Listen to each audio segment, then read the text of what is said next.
Welcome to day 10, the final day of the Purposeful Leadership Challenge.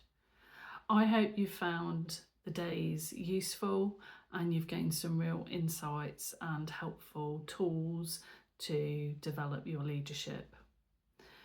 Today, I want us to commit to leading with purpose. And by doing that, we're going to create a leadership manifesto, a clear articulation of what truly matters to you as a leader and how you intend to lead on your own terms. So let's set the clock for the final 25 minutes. For this first 10 minutes, I just want you to review notes or go back through some of the challenges that really spoke to you and note down 5 to 7 key insights, thoughts you've had about how they've spoken to you in alignment with your purposeful leadership. Note patterns, tensions, or recurring themes from these insights.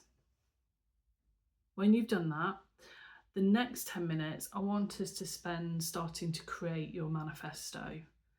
So write down 3 to 5 clear principle statements that will guide your leadership. And for each principle, I'd like you to include your response to these questions. What are you committing to doing or saying yes to?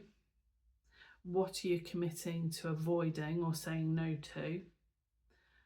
How does this principle honour your authentic self? And lastly, what impact will the principle create?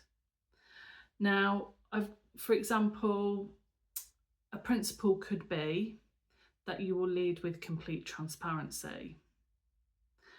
I'm saying yes to sharing information openly, communicating the why behind all my decisions, and acknowledging when I don't have the answers. You're saying no to information hoarding, political manoeuvring, or pretending to know everything because you don't need to.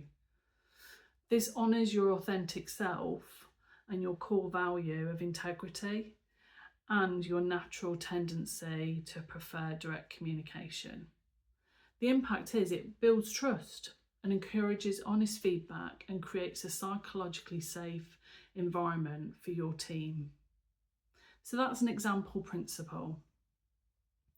If you're really struggling, I've got some guiding questions which may take a bit longer, so you may want to come back to these. So the questions are, what moments in your leadership have you felt most energised and aligned? What leadership behaviours and situations drain you? 3, what feedback have you consistently received about your leadership strengths? 4, what leadership mistakes have taught you the most? 5, what leaders do you admire and what principles seem to guide them? 6, what unique perspective or strength do you bring to leadership?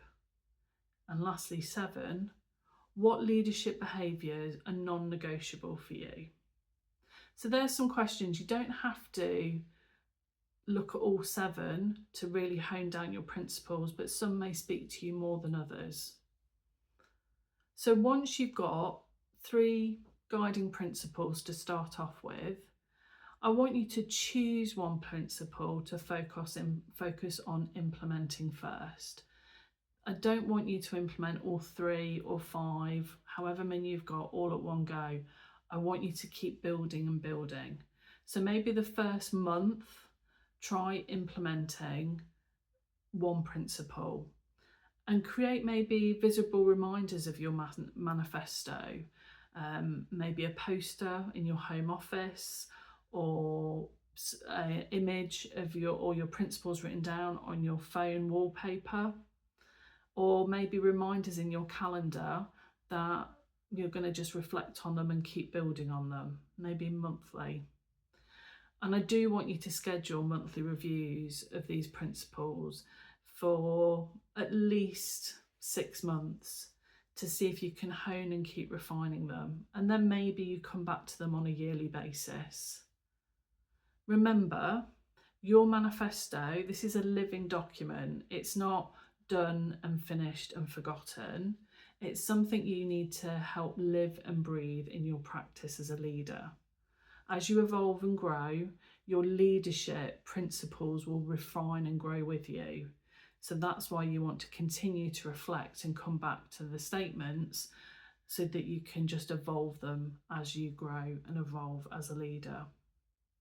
I'm interested in what principles you're going to come up with, so please share one of them in the comments below, or share them with a trusted accountability partner. Maybe you can help each other live and breathe them, because changing your style, even subtly, sometimes you'll hit barriers, and you might want a partner to kind of meet for a coffee, chat to on the phone and say, this is tough at the moment for me, and discuss, being more kinder to yourself and maybe finding alternative approaches. Anyway, that's the end of the 10-day Purposeful Leadership Challenge. I do hope you've got something out of it. I'd love to hear it, what you've most got from this in terms of your leadership development and insights. DM me, message in the comments. It's always good to share your learning. It encourages others too.